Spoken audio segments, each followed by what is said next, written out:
আমরা example 23.3 number ম্যাথটা দেখব। তো আমি প্রথমে বোর্ডে কোশ্চেনটা লিখছি, কোশ্চেনটা আমরা একটু পড়ি। A flywheel is mounted on a vertical shaft as shown in figure 23.8. The both ends of the shaft are fixed and its diameter is 50 mm. The flywheel has a mass of 500 kg. Find the natural frequencies of longitudinal and transverse vibration.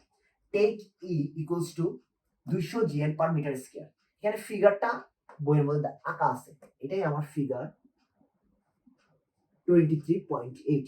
দেখা যাচ্ছে যে এখানে একটা flywheel আছে, যেটা আমার একটা vertical shaft, যেখানের মধ্যে আমার যে বোথ এন্ডটাই আসলে ফিক্সড।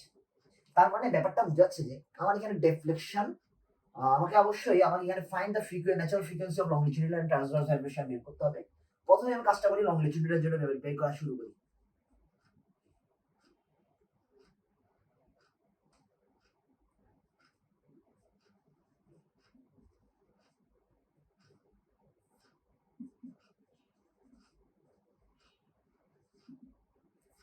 তো আমরা এক নাম্বার আর 2 নাম্বার, এক নাম্বার ম্যাথটা আমরা লংজিটিউডাল ভাইব্রেশনের জন্য ন্যাচারাল ফ্রিকোয়েন্সি বের করছিলাম।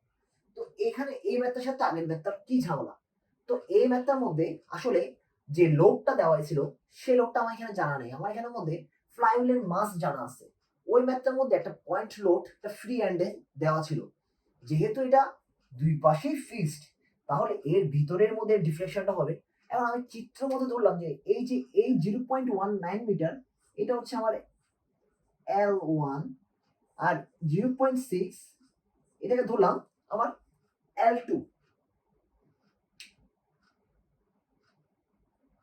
তো আমি যদি চিন্তা করি ডিফ্লেকশনটা এই জায়গায় হচ্ছে, যেহেতু তাদের দুটোটা এন্ডই ফিক্সড এন্ড, তাহলে ডিফ্লেকশনটা যদি মনে করুন আমার L1 এর যে জায়গাটা আছে, দূরত্বটা আছে 0.9 মিটারের, যে ডিফ্লেকশনটা হচ্ছে সেটা হচ্ছে আমার এক্সটেন্স হচ্ছে, এটা লম্বা হচ্ছে।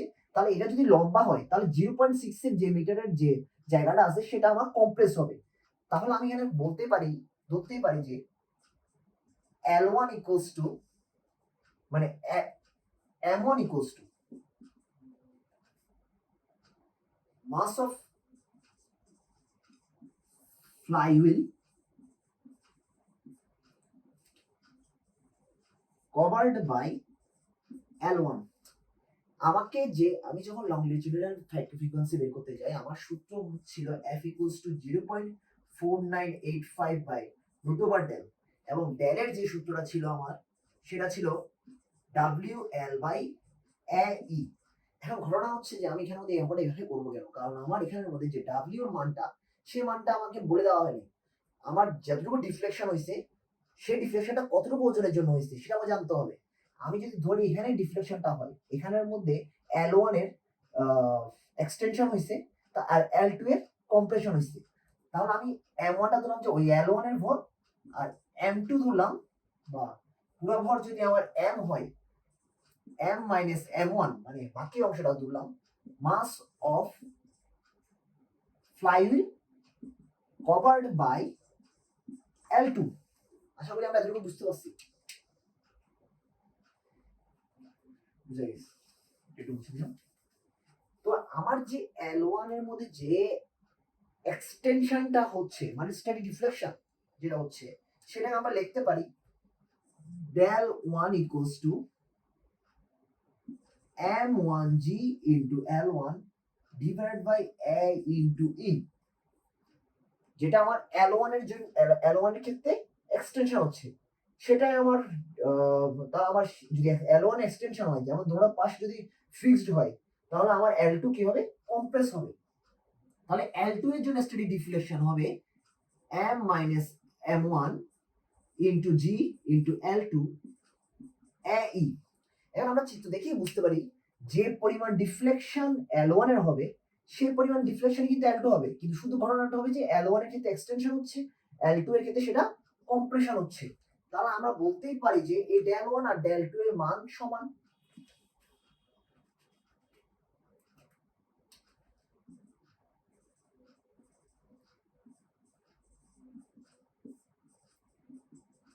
তাহলে আমি এখানে এই কাটা গেল, জি কাটা গেল, তাহলে আমার আসে যে m minus m1 into L2 equals to m1 into L1।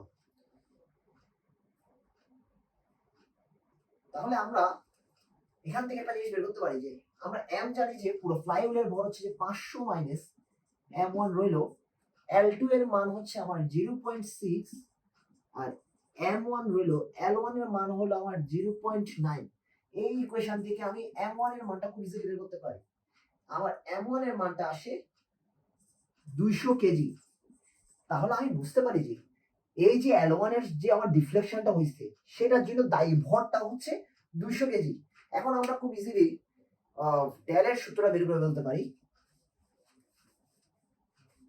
কারণ আমরা জানতাম ডেল 1 কি সমান ছিল যে W1 into L1 divide by A into E, যেটা আমার M1G into L1 divide by A by A। আমার M1 এর মান আমি কিছুক্ষণ আগে পেলাম 200 KG. 200 into 9.8 into 0.9 into pi by 4 D square. D এর মান কত? আমার ডায়ামিটার হচ্ছে 50 মিলিমিটার। তাহলে আমি 50 কে যদি মিলিমিটার থেকে মিটার নিয়ে যাই তাহলে 0.05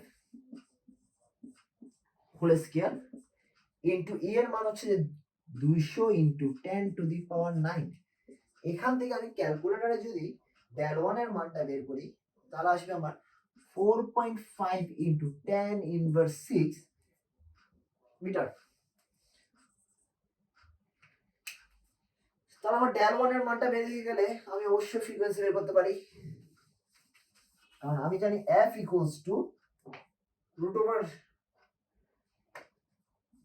f equals to 0.4985 divide by root over del, সেটা সমান হচ্ছে 0.4985 রুট ওভার ডেলের জায়গায় এর মানটা বসালে কি আসে 4.5 ইন্টু 10 ইনভার্স 6। তো আমার আলটিমেট যে মানটা আসে সেটা হচ্ছে আমার 235 হার্টজ, যেটা আমার হচ্ছে যে লংলিটিউডিনাল ভাইব্রেশনের জন্য ফ্রিকোয়েন্সি। আমরা এভাবে এই ম্যাথটা সলভ করতে পারি। আশা করি আমরা বুঝতে পারছি।